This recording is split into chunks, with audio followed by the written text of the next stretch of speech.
Njengoba kuvulwa iwindi lokudayiselana ngabadlali esikhathini esingangenyanga, i-Kaizer Chiefs isiqala ukuhlela ukuthuthukiswa kweqembu layo. Njengamanje ihleze endaweni yesishiyagalombili ku-Betway Premiership ngemuva kwemidlalo emihlanu. Umqeqeshi uNasruddin Nabi uqala umsebenzi wesikhathi eside kuleli qembu.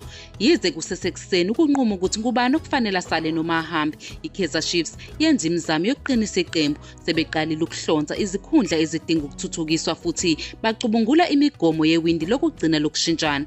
Omunye umdlalo kubika ukuthi bayamfuna nguSihle Nduli odlala esiswini kuStellenbosch FC. Nokho Stellenbosch ikhombisile ukuba ngabadayisi abaqinile. I-Kaizer Chiefs iphinde yabhekana nezicelo ezichithiwe zomdlalo wasemuva kwesokunxele uFawaz Basadien. Njengoba uSamkelo Zwane osemncane esakhula futhi bobabili uEdson Castillo noSibongiseni Mthetho abaneminyaka engaphezu kuka-30, iChiefs imatasi thungatha umdlalo wasesiswini onesipiliyoni. Amakhosi nawo adinga umgadli kwaSisura ngaChivaviro nguyena kuphela uNombolo 9 ohamba phambili. Imizamo yokusayinisa uKhanyisa Mayo isanda kugejwa ngewindi ledlule, kanti iPolokwane City iziphikile zonke izicelo zokuthenga u-Oswina Police osenyuke kakhulu inani lakhe. Izingxoxo noLebo Mothiba noLuda Singh aziphumelelanga, kanti uNasruddin Nabi uvumile ukuthi iqembu lidinga ukwesekwa okwengeziwe kumdlali ozosiza uShivaviro. Izivumelwano zikaJanuwari zingase zibe nzima futhi amaklabhu amaningi ayangabaza ukudayisa phakathi nesizini, okwenza kube nzima kuChiefs ukufeza izinhloso zayo.